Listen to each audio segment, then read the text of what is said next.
Greedy heirs stripped the billionaire's mansion of every dime, laughing as they tossed a loyal caretaker a filthy, moth-eaten rug for her severance. But as she knelt in the empty study to roll up the insulting parting gift, the floorboards gave way, revealing a steel vault they completely missed. Rain battered the towering stained-glass windows of Hawthorne Manor, casting fractured, melancholic shadows across the grand foyer. For 22 years, Clara Harrington had walked these sprawling, silent halls. She knew the exact floorboards that creaked the precise angle to adjust the thermostat so the ancient pipes wouldn't rattle, and exactly how the eccentric billionaire Reginald Hawthorne liked his Earl Grey tea, brewed 3 minutes and 30 seconds, not a second longer. She had arrived as a young, desperate housekeeper and slowly morphed into Reginald's estate manager, confidant, and sole caretaker during his agonizing, drawn-out battle with pulmonary fibrosis. Reginald was a titan of industry, a man who had amassed a fortune in rare antiquities and maritime shipping, yet he died in his ornate mahogany bed with only Clara holding his frail hand. His actual blood relatives had not visited in over a decade, but the moment the silver-haired billionaire took his final rattling breath, the vultures began circling. Less than 48 hours after Reginald's passing, the heavy oak doors of Hawthorne Manor were violently thrown open. Preston Gallagher and Sylvia Caldwell, Reginald's nephew and niece, stormed into the foyer, bringing with them a biting winter draught and an air of venomous entitlement. Preston, a failing real estate developer, drowning in undisclosed debts, wore a bespoke Italian suit that couldn't hide his nervous, sweaty disposition. Sylvia, a notoriously volatile socialite, whose gambling addictions were the worst-kept secret in Manhattan, trailed behind him, her sharp heels clicking against the imported marble like a metronome of impending doom. They did not ask Clara how her late employer had passed. They did not ask if he had suffered. They did not even bother to look at the tasteful floral arrangements Clara had paid for out of her own meager savings. Instead, Preston marched directly into the grand drawing room, his eyes scanning the priceless art on the walls with predatory hunger. Behind them walked a nervous, balding man, clutching a leather briefcase, Mr. Harrison, the probate attorney. "We are freezing all accounts," Preston announced, his voice echoing off the high ceilings, dripping with arrogance. "As the direct next of kin and executors of the temporary estate trust, we are taking immediate inventory. No one leaves this property with so much as a silver spoon." Clara stood near the sweeping staircase, her hands folded neatly in front of her black uniform.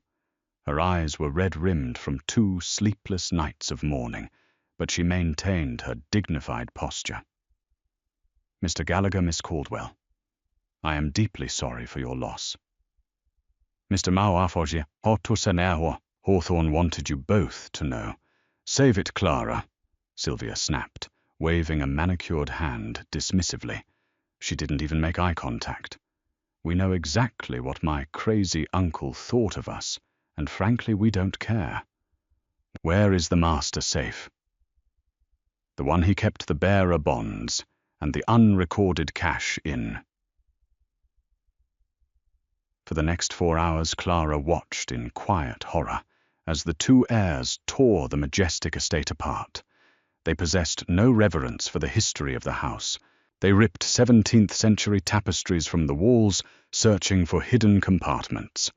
They dumped Reginald's meticulously organized filing cabinets onto the floor, scattering decades of personal correspondence. Finally, behind a portrait of Reginald's late wife in the master bedroom, Preston found it the primary wall safe. Using a master combination, they had coerced out of Mr. Harrison. Preston spun the heavy steel dial. The heavy door swung open to reveal the liquid lifeblood of Reginald Hawthorne's empire. Stacks of crisp-bound $100 bills, thick manila envelopes stuffed with high-yield municipal bearer bonds, velvet pouches heavy with uncut diamonds and heirloom jewelry. millions of dollars in untraceable liquid assets. Preston and Sylvia descended upon the safe like starved wolves. They frantically stuffed the cash bonds and jewels into designer duffel bags they had brought specifically for this purpose. Watching from the doorway, Clara finally spoke up. Her voice trembled, but she forced it steady. "Excuse me."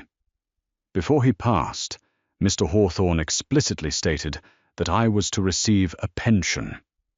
We had an agreement. I gave 22 years of my life to this house. He promised I would be taken care of. Preston zipped up a bulging duffel bag, pausing to look at Clara. A cruel, mocking smirk spread across his face. He exchanged a glance with Sylvia, who let out a sharp, breathless laugh. "An agreement!" Preston scoffed, stepping closer to Clara, towering over her. "Is it in writing?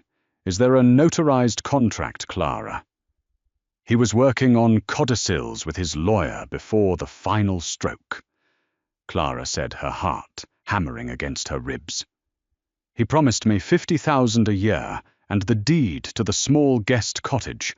It was a verbal promise witnessed by the hospice nurse."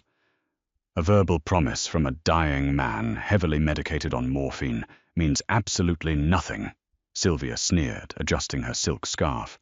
"You were an employee, a maid who got comfortable. You've been paid your weekly wages. As of right now, your employment is terminated. You have exactly 1 hour to pack your miserable little room in the servants' quarters and vacate the premises." Clara felt the floor drop out from beneath her. Panic and betrayal choked her throat. "I have nowhere to go. I spent my entire savings paying for his specialized oxygen equipment when his accounts were temporarily frozen last month. You can't just throw me out with nothing." Preston's eyes darted around the room, landing on Reginald's private study down the hall. He smirked and walked toward it, gesturing for Clara to follow. The study was the one room they hadn't completely destroyed, mostly because it contained nothing but old books and a massive, incredibly heavy, faded Persian Tabriz rug that spanned nearly the entire floor. It was ancient, stained with ink from Reginald's fountain pens, and reeked of cedar and old dust. "Tell you what, Clara," Preston said, his voice dripping with condescension. "Because we are generous people, we'll give you a severance bonus. You can take this rug. It's filthy, it's heavy, and I was going to pay someone to haul it to the dump anyway. Take it.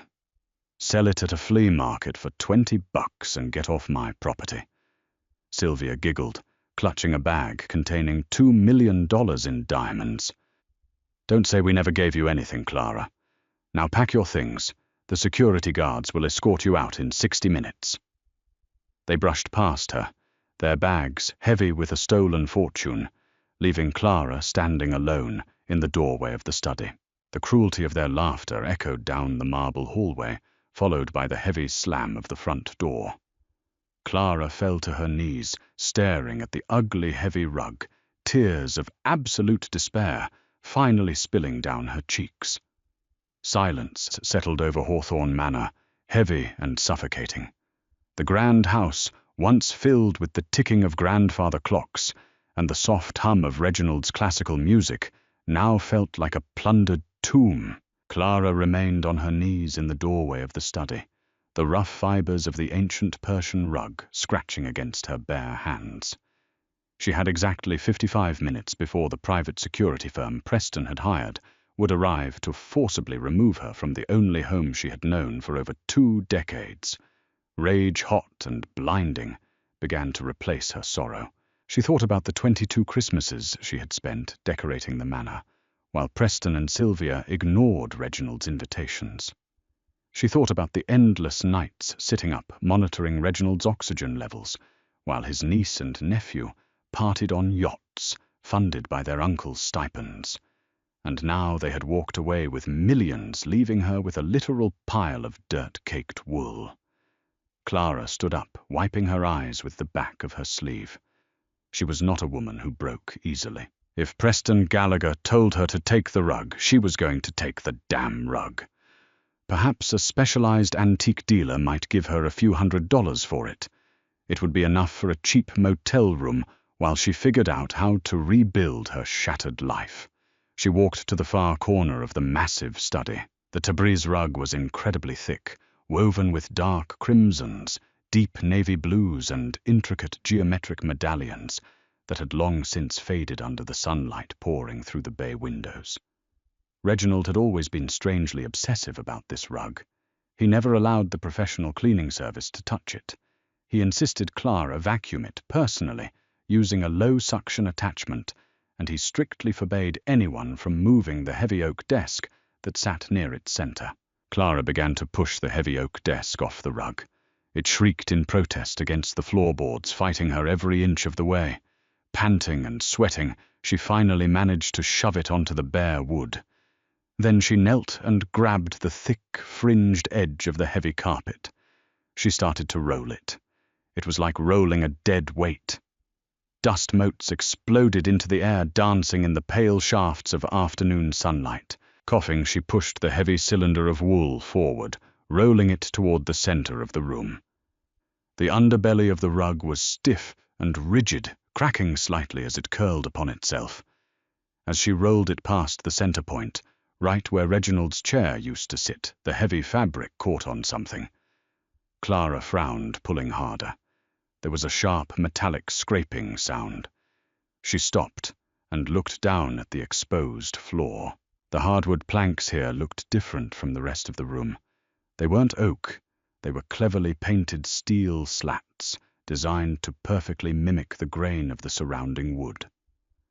But what made Clara's breath hitch in her throat was the heavy, recessed brass ring sitting flush with the floor, surrounded by a complex, heavy-duty rotary combination dial. It was a floor vault. Clara froze, staring at the cold, unyielding metal. Preston and Sylvia had spent hours tearing the walls apart, ripping paintings down, entirely unaware that the most secure vault in the house was beneath the very rug they had mockingly given away. Her mind raced. A combination? She didn't have a combination. Reginald had never mentioned a floor safe, nor had he ever given her a string of numbers. Or had he? Suddenly a memory slammed into her with the force of a freight train. 3 weeks ago, Reginald had been confined to his bed, his breathing shallow and labored. He had gripped Clara's wrist with surprising strength, pressing a small, heavy brass key into her palm. "The storm is coming, Clara."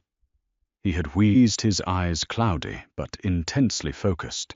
"When the wolves come to strip the meat from the bones, remember the year my beloved Eleanor was born and the day we were married.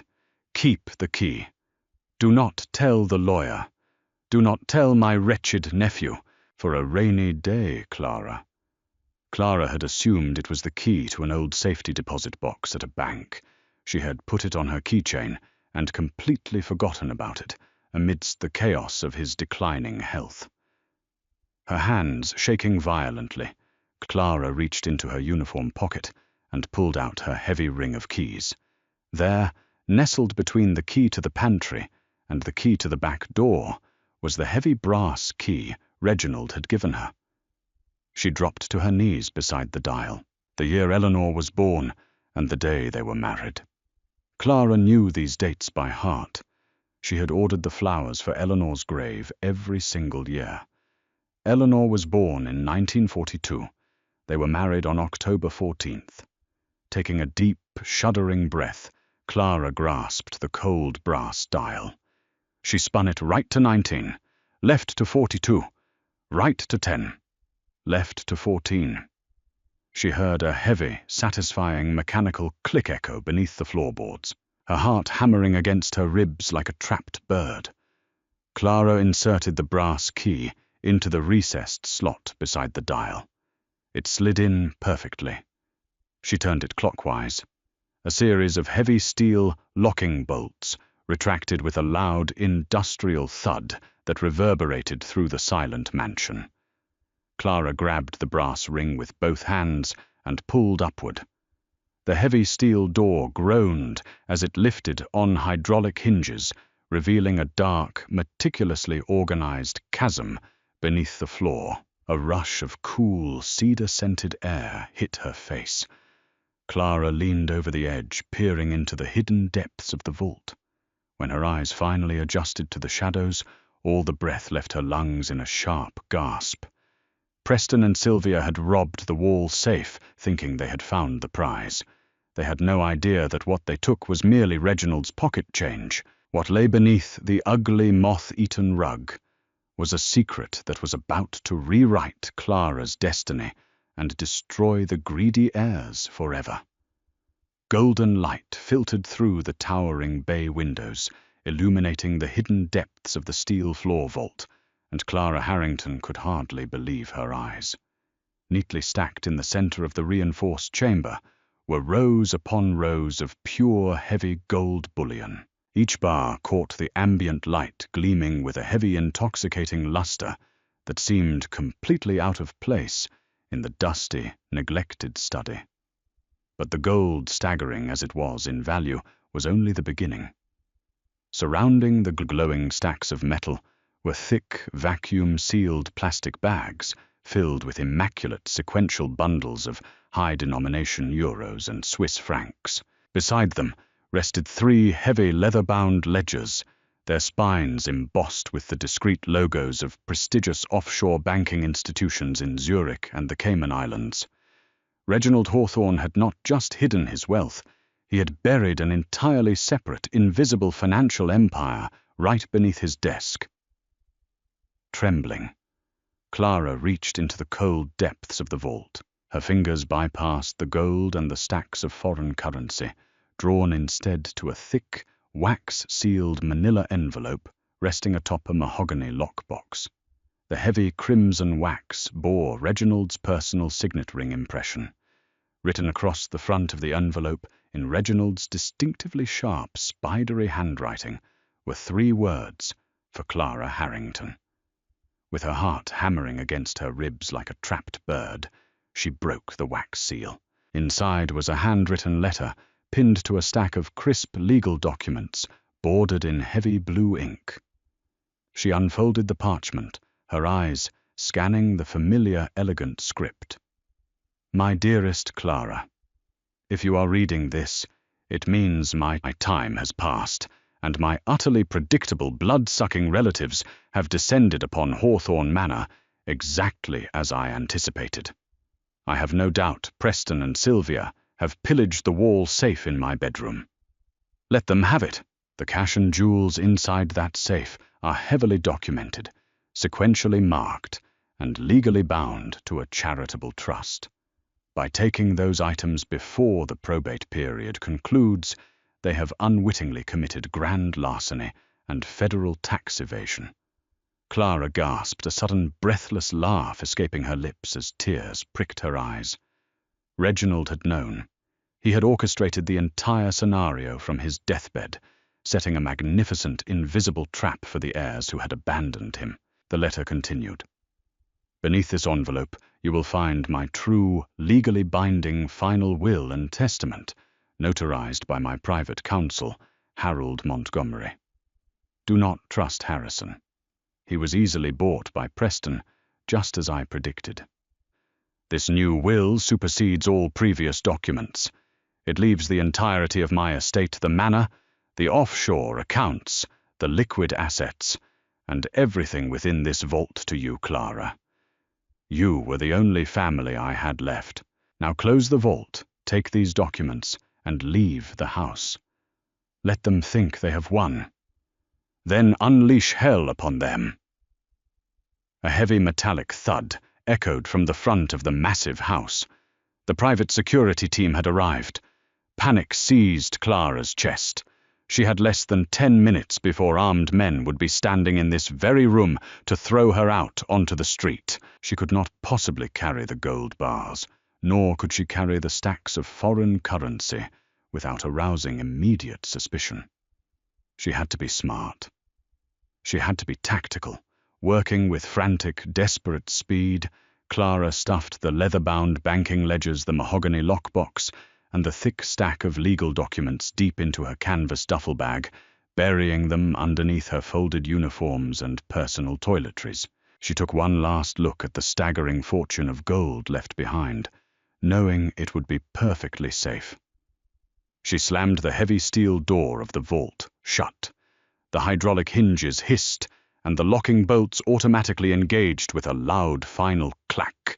She spun the brass dial wildly, scrambling the combination, and then grabbed the heavy edge of the Persian Tabriz rug. Sweat beaded on her forehead as she violently unrolled the ancient carpet, dragging it back over the hidden floor safe, just as heavy boots began to echo down the marble hallway. She hurriedly arranged the fringes, smoothing out the massive rug, just as two large men in tactical security uniforms appeared in the doorway of the study. "Time's up, lady." The taller guard barked his hand, resting casually on his utility belt. "Mr. Gallagher left strict instructions.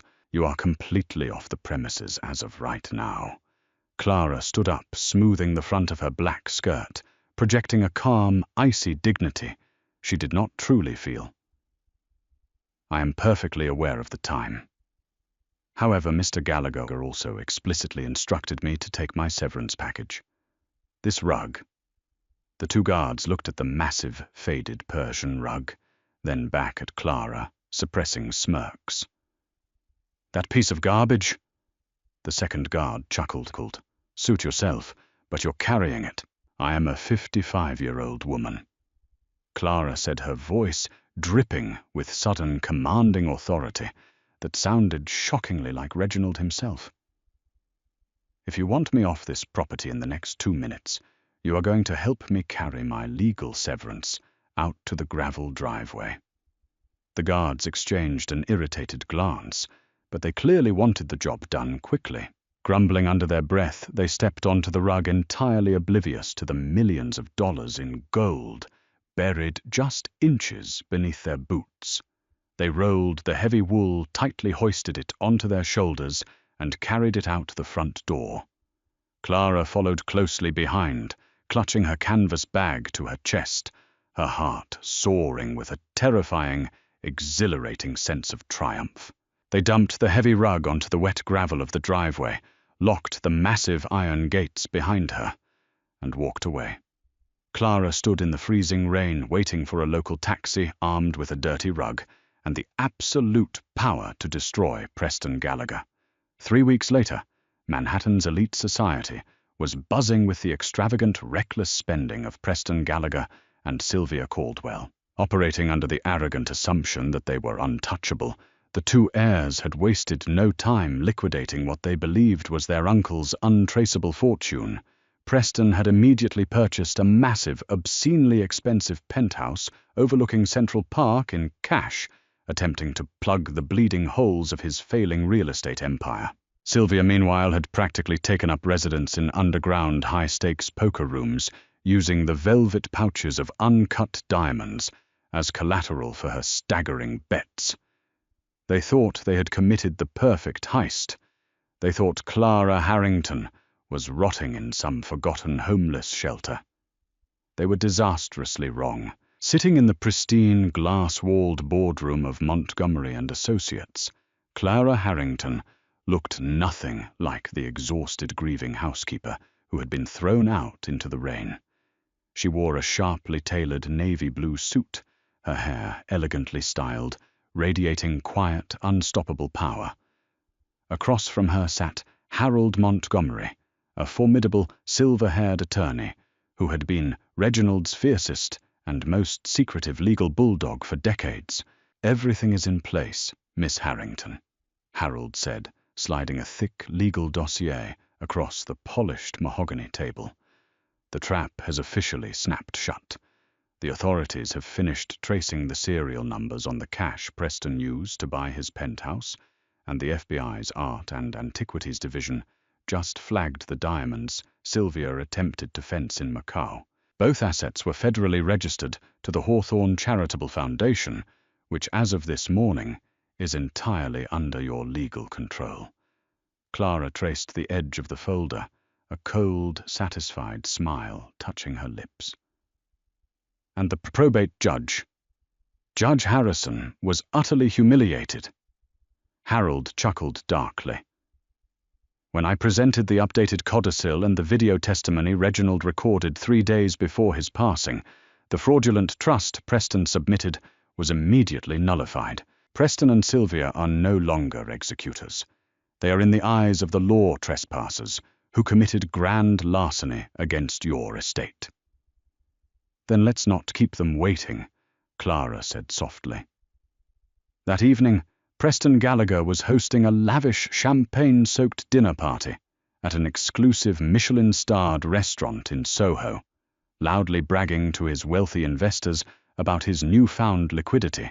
He was halfway through a toast, raising a crystal flute of vintage Dom Perignon, when the heavy glass doors of the restaurant were abruptly shoved open. 4 uniformed officers from the NYPD's Financial Crimes Unit marched into the dining room, flanked by 2 stone-faced FBI agents. The lively jazz music abruptly cut off. The clinking of silverware ceased. Preston Gallagher. Detective Bradley Collins announced, his voice slicing through the dead silence of the room. Preston lowered his glass, his arrogant smirk faltering slightly as a bead of cold sweat rolled down his neck. Yes, what is the meaning of this? Do you have any idea who I am? We know exactly who you are, sir, Detective Collins said, pulling a pair of heavy steel handcuffs from his belt. You are under arrest for grand larceny, federal wire fraud, and the theft of $42 million in assets belonging to the Hawthorne estate. Turn around and place your hands behind your back. Preston's face drained of all color, turning a sickly, ashen gray. That's impossible. That money was mine. I am the heir. Call my lawyer. Harrison, call him right now. Your lawyer is currently in federal custody for conspiracy to commit fraud, Collins replied coldly, spinning Preston around and snapping the cuffs hard onto his wrists. The entire restaurant watched in stunned, breathless silence as the once arrogant heir was frog-marched out the door in disgrace. Across town, Sylvia Caldwell experienced a similarly brutal reality check. She was sitting in the VIP lounge of a private jewelry broker, negotiating the sale of Reginald's heirloom emeralds, when federal agents breached the room, seizing the stolen jewels and dragging her out in handcuffs as she screamed obscenities. The following morning, Clara Harrington returned to Hawthorne Manor.